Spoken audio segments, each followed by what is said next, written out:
Good afternoon. The first item of business this afternoon is portfolio questions. The first portfolio is Rural Affairs, Land Reform and Islands. A reminder that members wishing to ask a supplementary should press the request to speak buttons during the relevant question. I can advise the Chamber there is a lot of interest in supplementaries, so I will require brevity in both questions and indeed responses. I call question number 1, Jeremy Balfour.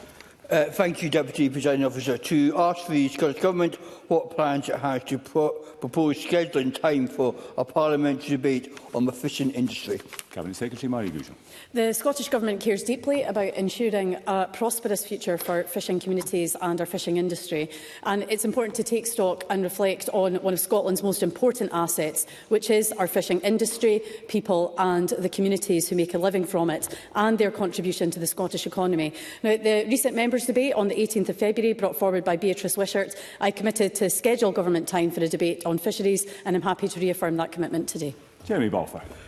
Can I thank the Cabinet Secretary for her answer, but she will appreciate it's been 2 years since the Scottish Government brought forward a debate. There are issues around fishing deals, the end of the UK trade and cooperation agreement, inshore fisheries, the National Maritime Plan, and so many other issues that need to be debated and other views heard. When will the Government schedule? Will it be before the Easter recess or not? Secretary. I appreciate the points that the member raises there, and raises a number of important matters as well, which we discussed during the course of that members' debate, which again is why I committed to holding that debate. I would say, though, that's not to say there hasn't been any discussion or engagement on any of these issues that the member has mentioned, because we have been engaging closely with the sector on all of this, and that goes for both myself and the Rural Affairs portfolio, but also in the climate change and net zero portfolio as well. But again, as I have said, we're committed to holding that debate, and I look forward to discussing some of these matters with members across the Chamber then. Thank you. Brief supplementary, Willie Rennie. The Cabinet Secretary may be aware that I've been concerned about the massive growth in the number of pots that are being used in the Forth and the impact that's having on the stock of lobsters and crabs. Can the Cabinet Secretary update the Chamber as to when controls will be considered to be introduced in order to make sure it doesn't grow any further? Cabinet Secretary. I'm sure Willie Rennie will be aware of some of the interim measures that we've had in place in relation to some of our important inshore stocks. So it's important, of course, that we review the measures that we've had underway. We're also undertaking a programme of work to look at our inshore fisheries management more widely. But I'm more than happy to follow up with Willie Rennie in relation to any specific issues that he has in relation to that. But I would say that there is an awful lot of work underway, and I'm happy to contact the member and update him on that. And Tim Eagle. Well, what the Cabinet Secretary missed in the earlier answer, Presiding Officer, was an actual date, and that's what we need, because it really does matter, because there's so much to talk about. Last week, for example, the Scottish Fishermen's Federation rightly spoke of its fury at the revelation that John Swinney was advised not to use the word spatial squeeze when on a trip to Shetland. Now, that seems very disrespectful of the industry's views, who are very concerned about this. Therefore, can I ask the Scottish Government to set out what its plans are to support and compensate fishing businesses who will suffer financial losses due to the construction and operation of offshore wind? Cabinet Secretary. I think I have to be clear on one point, first of all. Now, the member will be aware about how the scheduling of parliamentary business works in this chamber. It's not for me to set a date as to when that's going to happen, but again, I've made that commitment and I've reiterated it today.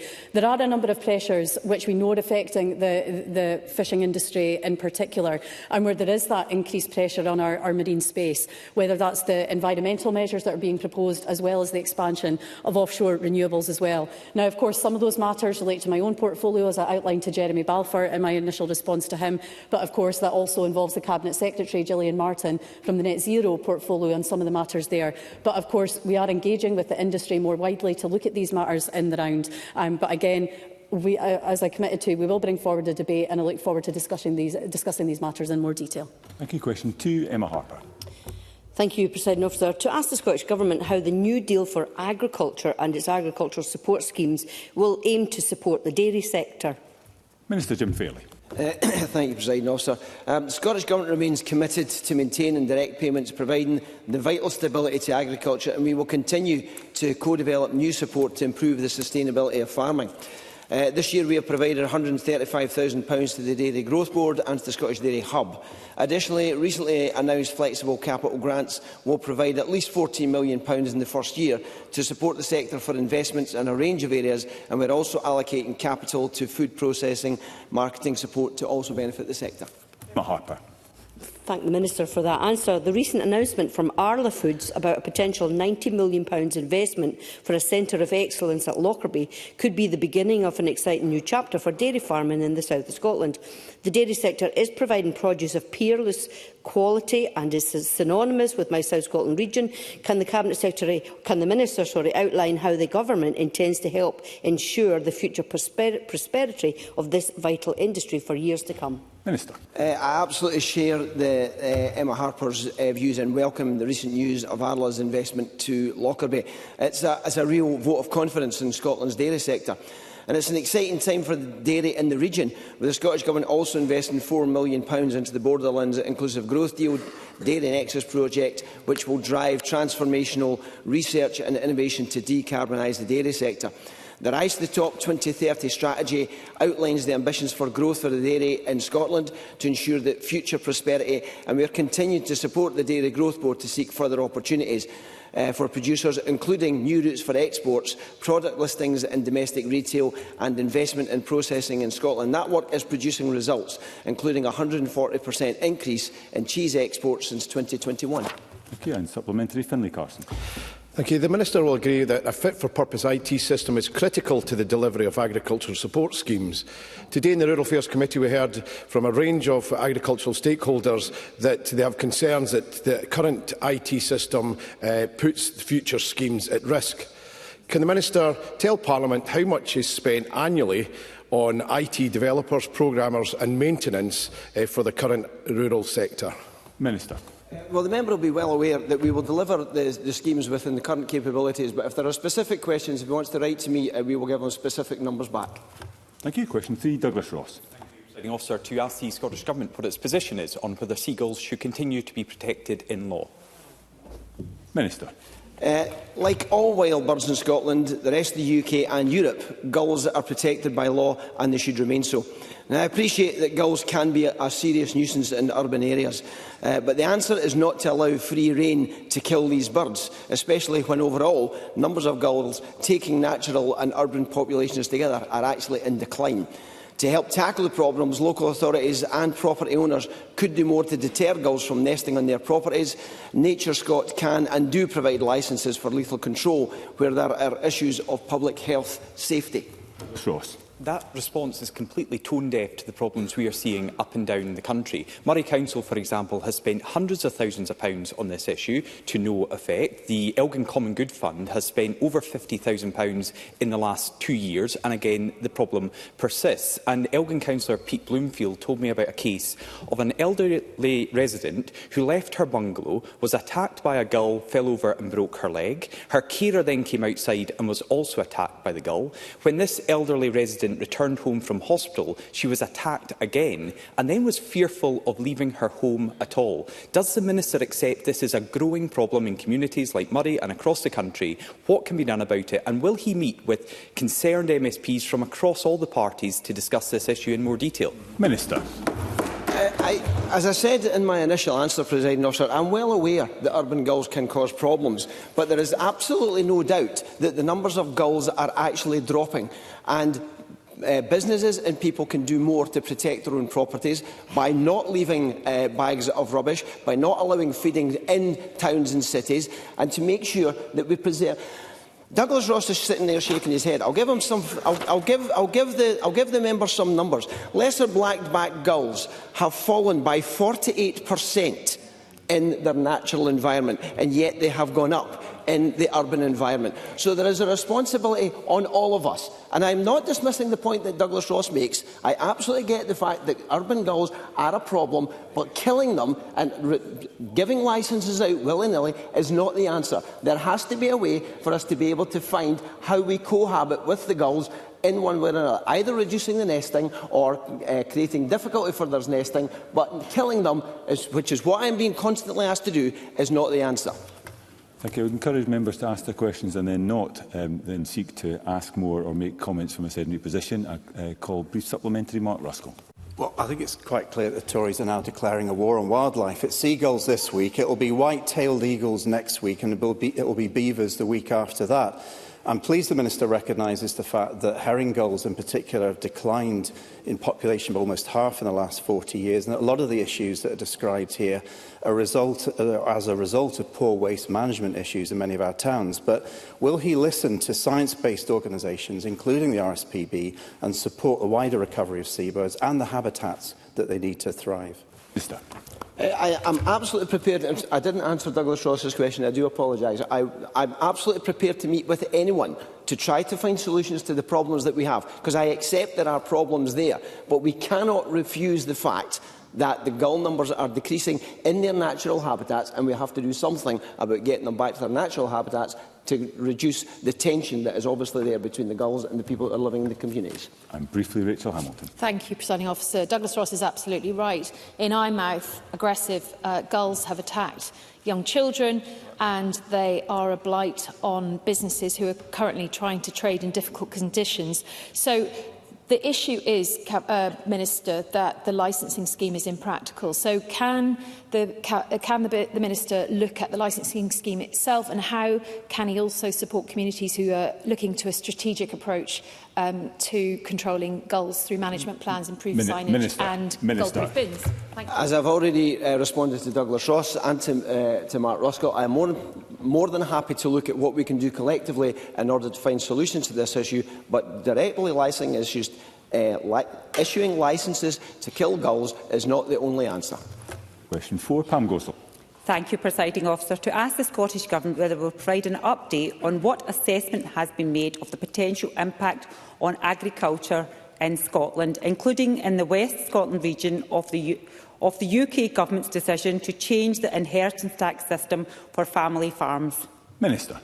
As I have said previously on this issue, the issue has been raised with the UK Government on a number of occasions, most recently on the 6th of February to the Chief Secretary of the Treasury, and we will continue to engage with the UK Government on this issue. The changes to the agricultural property relief will hit farming families right across Scotland, so it is disappointing that there has been no prior indication to the change or engagement with the Scottish Government.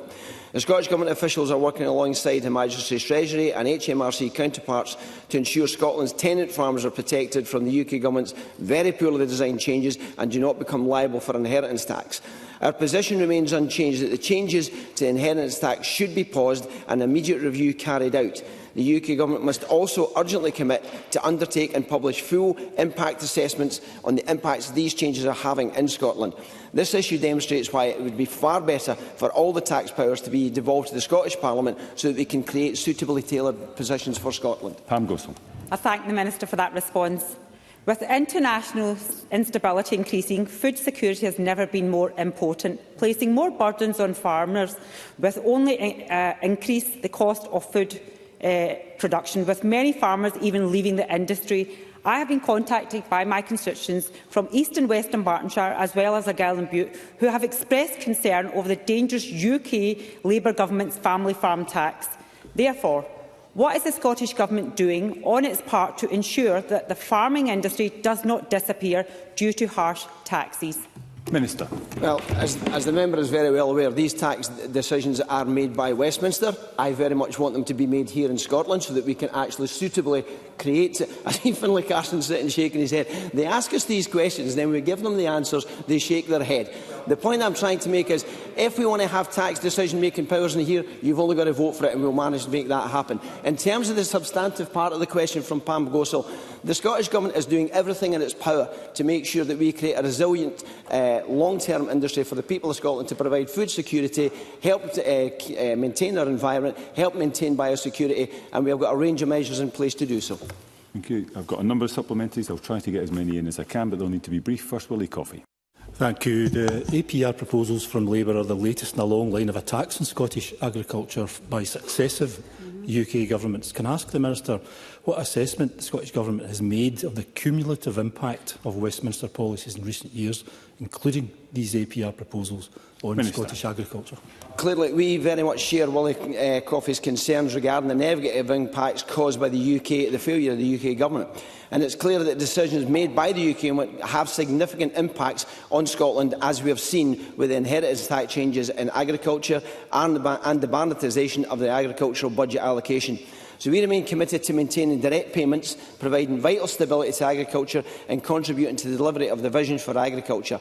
And we will continue to reach out to the UK Government, and it is imperative that they work with the devolved nations in a joined-up thinking manner to deliver the policy that benefits the people of Scotland.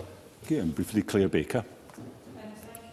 Officer, does the Minister recognise that the UK Government have said it would be around 520 agricultural estates that would be affected, and this has been confirmed by a BBC Verify report, and that up to three-quarters of farmers would will pay nothing as a result of the changes, and what would this mean for farming in Scotland? Minister. I'm sorry, I'm just not accepting Claire Baker's assessment. We have been told by the industry that there are going to be far more people who are going to be affected by this family farm tax. The UK Government didn't even recognise the issue around tenant farmers, so I'm sorry, anything that the UK Government members want to bring back to this chamber, it needs to be fully informed, because they clearly aren't. They didn't know what they were doing. They didn't know that it was going to be the death knell for family farms, and they will continue to go down this road and continue to alienate the people that feed this country. Mr Smith, I would be grateful if you didn't provide a running commentary while the Minister is responding. And briefly, Kenneth Gibson. Thank you, Presiding Officer. Last Friday, my colleague Willie Coffey and I met National Farmers Union members from North and East Ayrshire, and Labour's tax grab on family farms eclipses all other concerns farmers have, and it's impossible to overstate their anxiety. Given the Office for Budget Responsibility said it's highly uncertain these measures will raise even the small sums forecast, what response has the Minister had to the representations he touched on earlier about scrapping this tax? And briefly, Minister. I think the responses have been absolutely tone-deaf and silence, Presiding Officer, but our position remains that the changes to the inheritance tax should be paused and an immediate review carried out. The UK Government must urgently commit to undertake and publish a full impact assessment on the impacts that those changes are making to the farmers in Scotland. Question 5, Claire Haughey. To ask the Scottish Government what actions it's taking to protect the value of provenance in Scottish food and drinks industry. Cabinet Secretary. Scotland's food and drink industry is a vitally important part of our economy. It is a £15 billion industry with over 17,000 businesses, employing around 129,000 people, which reaches into all parts of Scotland. The protection and promotion of the provenance of the sector is why we've provided £10 million over the course of 2023 to 2025 to support the delivery of Scotland's food and drink strategy, Sustaining Scotland, Supplying the World, and since 2014 have provided over £7 million towards the Scotland Food and Drink Export Plan to help exploit the most significant opportunities for Scotland. Claire Haughey. I thank the Cabinet Secretary for that answer. We are fortunate that Scotland is home to products recognised around the world for their quality, and thankfully the UK Government have U-turned on damaging plans to water down the definition of single malt, which would have been detrimental to our whisky industry. Would the Cabinet Secretary assure me, and more importantly the industry, that this Scottish Government will continue to support and promote Scottish food and drink producers and their products, unlike the Labour Party, who once again have failed to fulfil a pre-election promise to back Scottish producers to the hilt? Cabinet Secretary. I think on the first point that Claire Haughey mentions, I would just want to make clear that we haven't had yet official confirmation of that U-turn in position, though that's what Treasury Ministers had outlined to the UK Parliament. But that is still very much the process that's underway at the moment. But I think where I really absolutely want to offer my assurance, both to members across the chamber as well as the wider industry, it's really about our continuing support for our food and drink sector, and really just incredible products that we know are enjoyed both at home and abroad. We do this in a number of ways. We support the Go Local programme, which is about encouraging the promotion of local products. We provide funding to the Scottish Wholesale Association to help support our Scottish wholesalers and producers to increase the volume of local produce sold. And we also support, as I outlined in my initial answer, the Scotland's Food and Drink strategy more widely. And we will continue to do all we can to support our incredible industry in Scotland. Thank you. Question 6, Maggie Jack. Thank you. To ask the Scottish Government what discussions the Rural Affairs Secretary has had with ministerial colleagues regarding what support can be provided to migrant workers in the agricultural sector in Scotland. Minister. Thank you, President Officer. We fully recognise the valuable contribution that migrant workers make to support Scotland's seasonal production and the economy.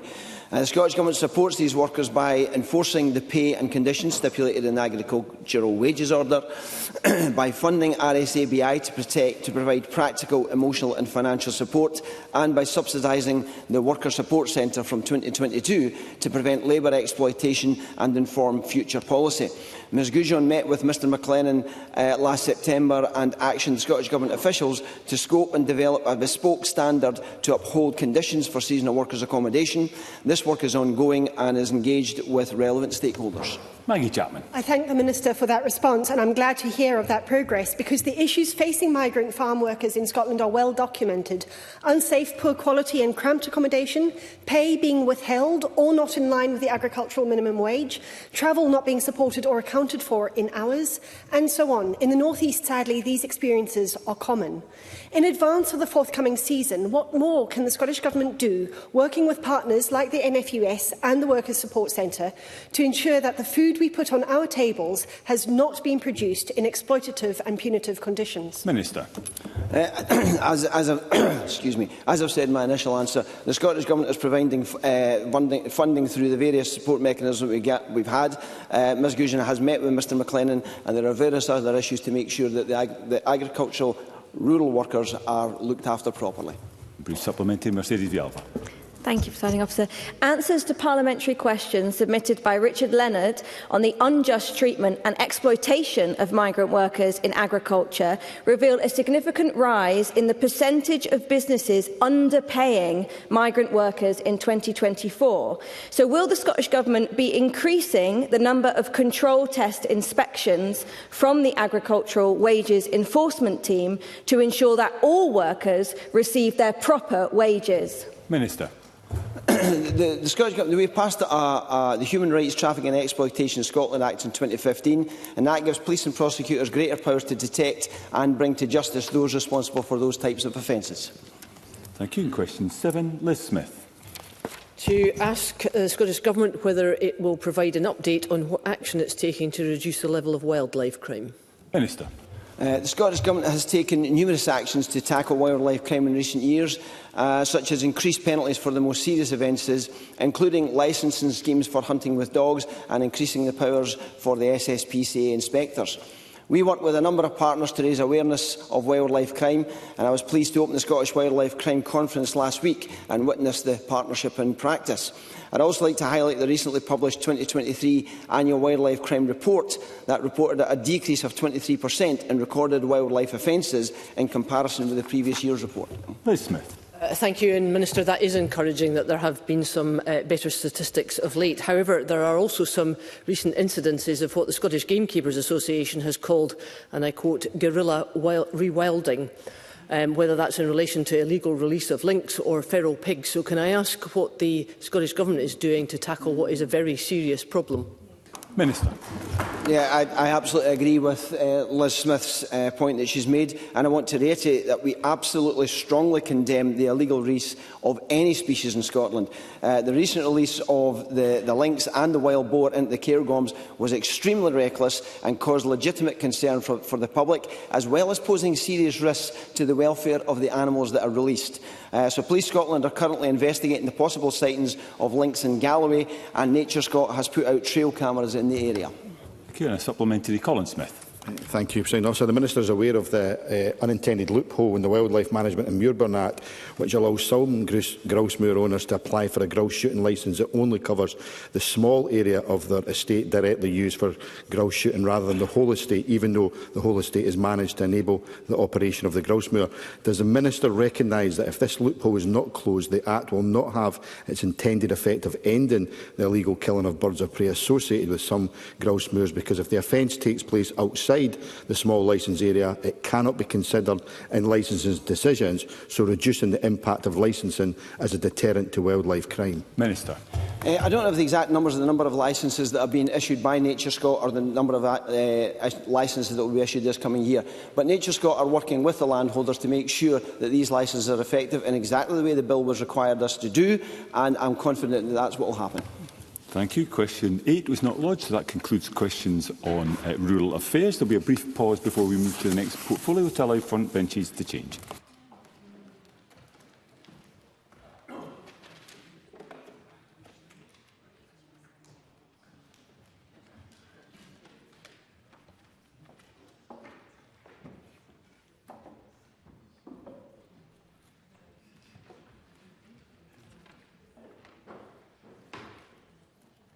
Okay, the next portfolio is Health and Social Care. Again, members wishing to ask a supplementary should press the request to speak buttons during the relevant question. Again, there's quite a bit of interest in supplementaries, so brevity in questions and responses would be appreciated.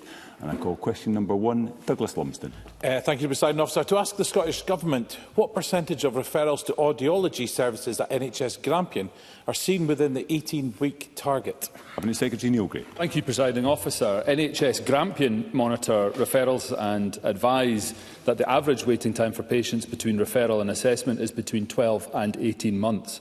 I recognise this is not good enough, which is why our budget will provide a record £21.7 billion for health and social care, including almost £200 million to reduce waiting lists and help support the reduction of delayed discharge.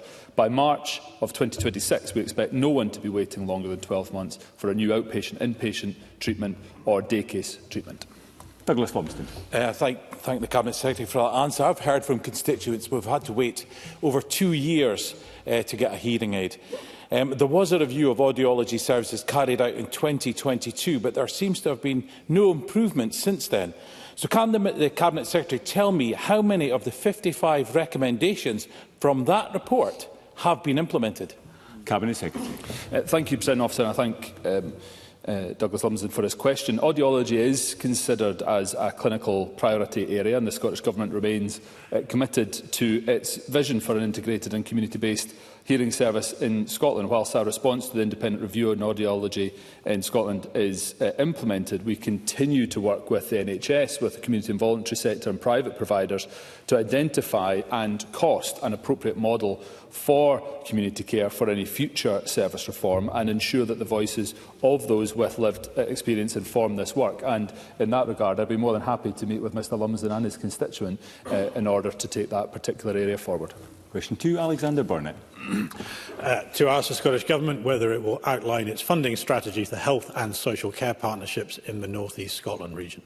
Secretary. Thank you, President Officer. While the Scottish Government has overall responsibility for social care policy in Scotland, it's for local authorities and health boards to ensure that health and social care partnerships are funded and can meet the needs of local people. Our 25-26 budget continues to prioritise additional investment in social care and includes almost £2.2 billion for the sector, exceeding our commitment to increase funding by 25% by almost £350 million.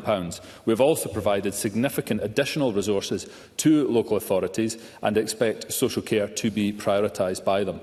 While budgets are the responsibility of the local partners, we will continue to engage with the sector around the significant financial pressures it is under. Alexander Burnett. I recently met with Aberdeenshire responders for care at home in Huntly and in Bankery, and 70% of responders now face reduced hours, demotion to lower paid and junior roles, or even worse, redundancy. Despite this, their concern was for the people they care for, and many had suggestions of savings but were never asked, and now are gagged from social media, with some even forbidden from coming to see me, their MSP. Every IJB in Scotland has told Neil Gray it will not be possible to sustain existing levels of care across all services. So can I ask the Cabinet Secretary, has this government given up caring? Cabinet Secretary. Absolutely not. And I recognise the concern that has been outlined. And I'm extremely concerned about what Alexander Burnett was narrating there in terms of members of staff being able to come up with solutions or to seek to see a responsible response to the pressures that are being felt, because he is absolutely right. These service providers, of course, have the interests of their patients first and foremost. So, again, I would be interested in having a further discussion with Mr Burnett about those issues that he has raised with me, because it's extremely concerning. Again, I go back in terms of the funding position, that this is a position for local authorities and health boards to arrive at the appropriate funding of our health and social care partnerships. Supplementary, Mercedes Vialba. Thank you, Deputy Presiding Officer. For 30 years, Home Start schemes in Aberdeenshire have been supporting families with young children who are experiencing a range of health and social difficulties. I'm told that the devastating decision to terminate funding to Home Start came after the Board of Trustees was assured by Aberdeenshire Council that not only would their funding contract continue, but that it would receive an uplift. Does the Scottish Government's approach to health and social care take account of the benefits of early intervention to support struggling families? And how will it help those families in Aberdeenshire looking for support in light of these cuts to Home Start? Cabinet Secretary. Again, I return to the fact that these are decisions that are locally made on local decision-making prioritisation. It's for local authorities and for health boards to ensure that health and social care partnerships are appropriately funded to meet the needs of the local population.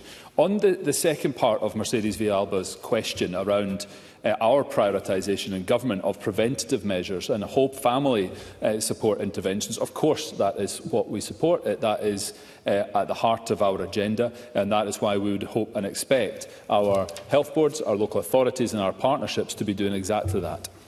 And with a reminder that this is around partnerships in the North East region, I call a supplementary from Bill Kidd. I just cancel it. Thank you very much. Thank you. Question 3, Stuart McMillan.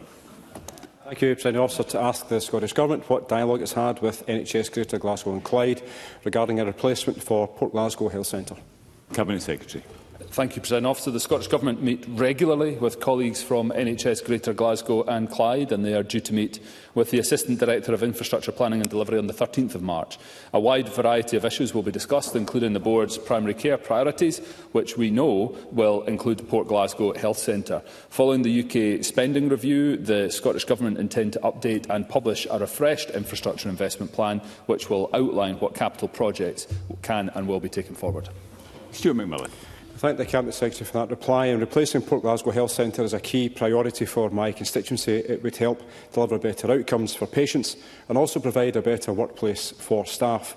And I think if you only have to look at the Greenwich Health Centre replacement at £21 million, that proves the point. But would the Cabinet Secretary accept an invitation to visit Port Glasgow Health Centre to see the condition of the existing building alongside NHS Greater Glasgow and Clyde's new Chief Executive to see why a new facility is so urgently needed?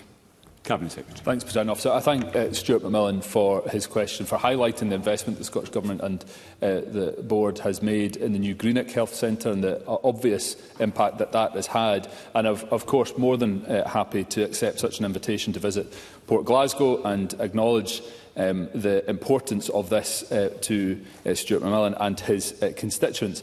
I'm fully aware of the need for additional primary care investment, not just in Port Glasgow but further afield, and I understand it as one of NHS Greater Glasgow and Clyde's top priority primary care priorities, if not their number one. And as I'm sure, President Officer, you'll be aware, the capital funding position remains challenging, but I'm working closely with the Finance Secretary on the refresh of the infrastructure investment plan, the results of which will be published later this year, so we can set out what we can do to address the situation in Port Glasgow and with other primary care facilities across Scotland. Supplementary, Paul Sweeney. Thank you, Deputy Presiding Officer. The Cabinet Secretary knows there are a number of important capital projects across NHS Greater Glasgow and Clyde that are beset by serious delays, including the new radionuclide dispensary and the Institute of Neurological Sciences. The Government says it's committed to publishing a new infrastructure investment plan later in the year. Will that include details of timescales for delivery of these critical projects we know must progress so that patients can be assured they will happen without further delay? Secretary. I'm obviously keen to see our capital programme continue. Paul Sweeney lists a number of projects that I am desperately keen to see move forward. Paul Sweeney has some agency in this regard. The long-term capital funding perspective is largely driven by what is going to be detailed within the UK Government spending review later this month. And so I would urge him to unite with the Scottish Government and urge the UK Government to invest in capital provision. It's good for the economy. In this sense, it is incredibly important for our public services, and it would be remiss of a UK Chancellor not to do so. Question 4, Claire Baker. Thank you. To ask the Scottish Government what additional focus areas it has identified following the publication of the Women's Health Plan 2021-24 final report. Minister Marie Todd. Women's health is a priority for this Government, which is why Scotland was the first country in the UK to publish a Women's Health Plan in August 2021. We've started work to bring together an updated evidence base and gather views from women and girls, including the lived experience stakeholder group and from our stakeholders, with the intention of publishing the next phase of the Women's Health Plan in 2025. Timely access to gynaecology services will be a priority, with early discussions also indicating pelvic health and and optimising future health as potential areas of focus. Claire Baker.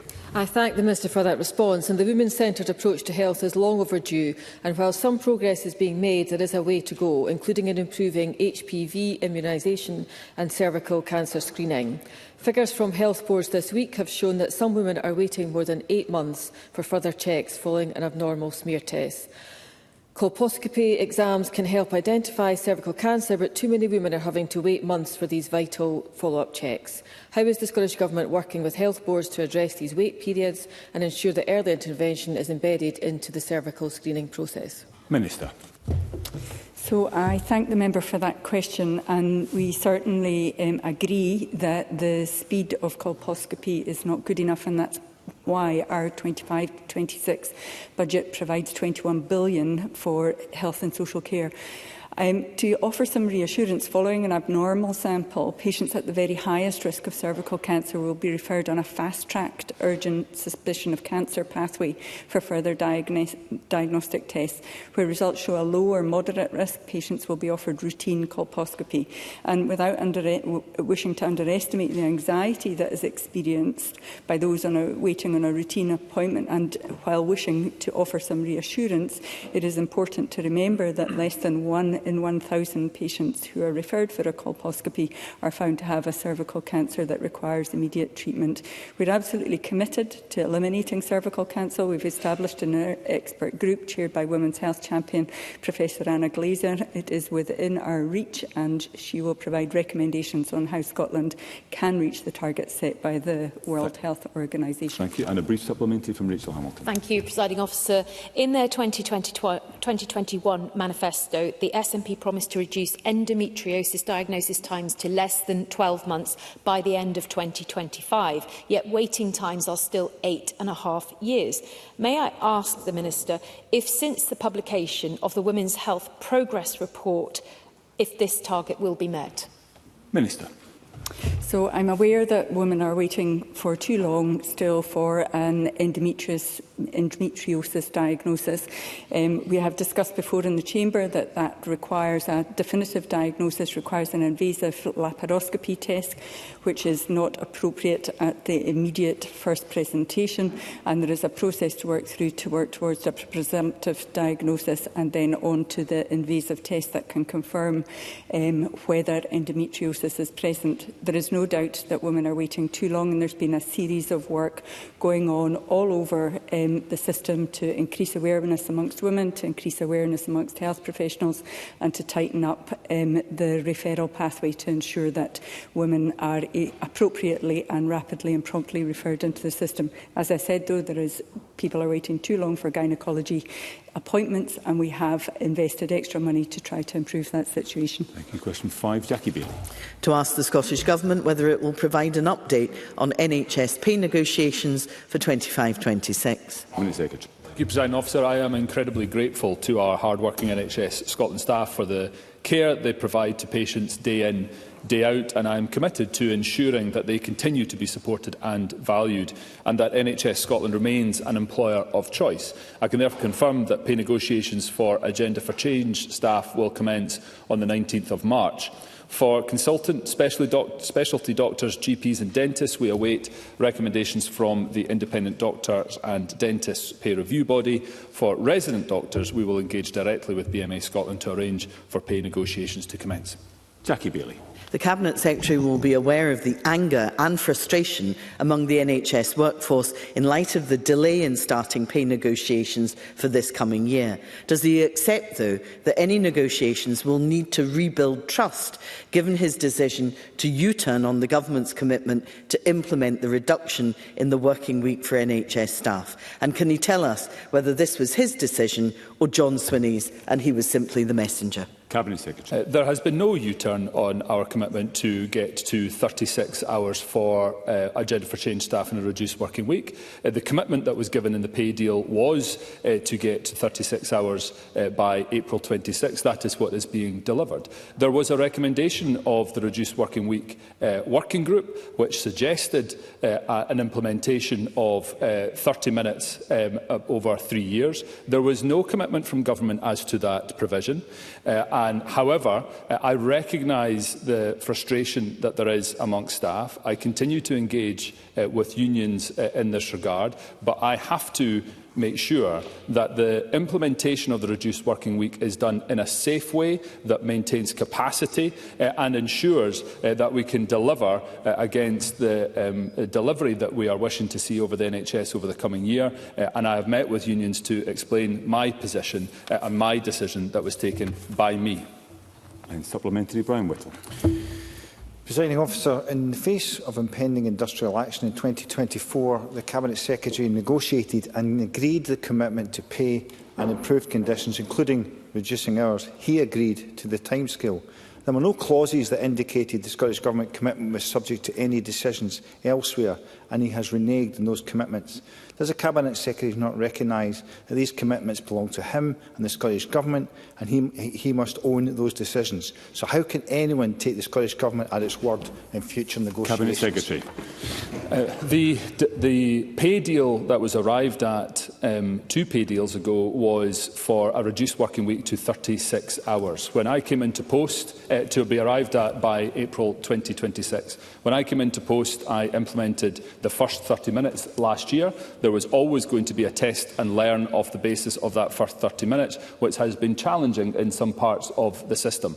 There has been no reneging. There is a clear commitment and a clear process by which we arrive at 36 hours next April. I'll continue to engage with trade union colleagues and staff as to that implementation, because I'm committed to honouring the deal that we signed, the deal that committed us to 36 hours by April 26. There was, I reiterate, no commitment as to the process as to how that was going to be arrived at, but I've given staff and unions the certainty as to how it will be arrived at over the coming year. Thank you. Question 6 was not lodged. Question 7, Claire Adamson. Thank you, Presiding Officer. To ask the Scottish Government how it is supporting people to access gynaecological health services. Minister. In 2024 to 25, we allocated over £450,000 to gynaecology from our £30 million investment in planned care. That delivered around 3,500 additional new outpatient appointments. The 25 to 26 budget will provide an extra £200 million to help reduce waiting times and improve capacity. Gynaecology will be a key priority area. The Minister for Women's Health and our Women's Health Champion have been meeting with clinicians to better understand the challenges, to discuss innovative solutions and to reiterate our commitment to prioritise timely access to gynaecology services in the next phase of the Women's Health Plan. Claire Adamson. I thank the Minister for her answer. Regular checks are an essential part of a proactive approach to gynaecological health. Can the Minister outline the steps that the Scottish Government is taking to encourage women to undergo regular screenings, and what action is being taken to reduce waiting lists for gynaecological appointments in NHS Lanarkshire? Minister. On the issue of waiting lists, as I said in my previous answer, gynaecology will be targeted as a key priority area for additional funding throughout the next year, and we're currently reviewing Health Board plans to clear the longest waits in this specialty. As I mentioned in answer to a previous question, so the elimination of cervical cancer is within Scotland's grasp, and the Cervical Cancer Elimination Group is exploring strategies for increasing cervical screening uptake, including self-sampling, with an anticipated UK National Screening Committee recommendation this spring. Our Equity and Screening Strategy and related action plan, published in 2023, supported by a £1 million annual funding to address inequalities in uptake, cements our vision for access for all eligible individuals across the full screening pathway. And supplementary, Sue Webber. Minister, when it comes to gynaecological waits, it may well be on the case on paper that there's that investment, but it comes to the reality on the ground. Women in Scotland are currently waiting on average 8 years for an endometriosis diagnosis, and following diagnosis, things don't get any better. Here in NHS Lothian, one of my constituents, Jenny McFarlane, had been waiting for urgent surgery since July 2023. She told me that she's been informed that after already waiting for 81 weeks, her surgery will now not take place until the end of 2025. And due to that time lapse, she will also likely need another expensive MRI scan. This news has a detrimental impact on her mental health and, as she put it, on her will to live. Minister, how much longer must women in Lothian endure unnecessary suffering while waiting for life-changing medical treatment? Always through the chair. Minister. So I agree that there are women who are waiting too long for intervention, and as I've stated already, we are working to improve that situation, and I apologise for women who are having to wait with and cope with what is a very painful and debilitating condition. To give you some green shoots of hope to pass on to your constituent to the end of January, the boards are reporting delivery of 75,500 against a plan of 64,000 appointments and procedures. That is broken down into almost 56,500 diagnostic procedures, exceeding the original plan to deliver 40,000 by almost 41%, and reducing the waiting list size for imaging and scopes. And there will be gynaecology patients and gynaecology appointments, as I said, prioritised last year, prioritised again this year. There will be gynaecology patients who are benefiting from that improvement in performance. And briefly, Finlay Carson. Presiding Officer, yesterday a cross-party group of MSPs met with the Galloway Community Hospital Action Group to raise concerns once again about the lack of maternity services in the west of the region, which require women to travel over 70 miles to give birth. Would the Minister and the Cabinet Secretary agree to meet with Community Action Group members to discuss the concerns over the decision taken by the IGB? Minister. So, this question relates to maternity rather than gynaecology. I think I'll probably defer to the Minister for Women's Health to give you a fuller answer. I know that she has met with those individuals in the past, and I am confident she'll be more than happy to meet with them again to hear the latest developments and to work out solutions. Thank you. I note that Karen Adam is not in the chamber for question 8. So I cannot call question 8. That would conclude, which is certainly disappointing. I will expect an explanation as well as an apology. That concludes portfolio questions on health and social care. I also note that the opening speaker of the debate is not in the chamber for run-on business. So I am unfortunately going to have to suspend briefly until that situation changes.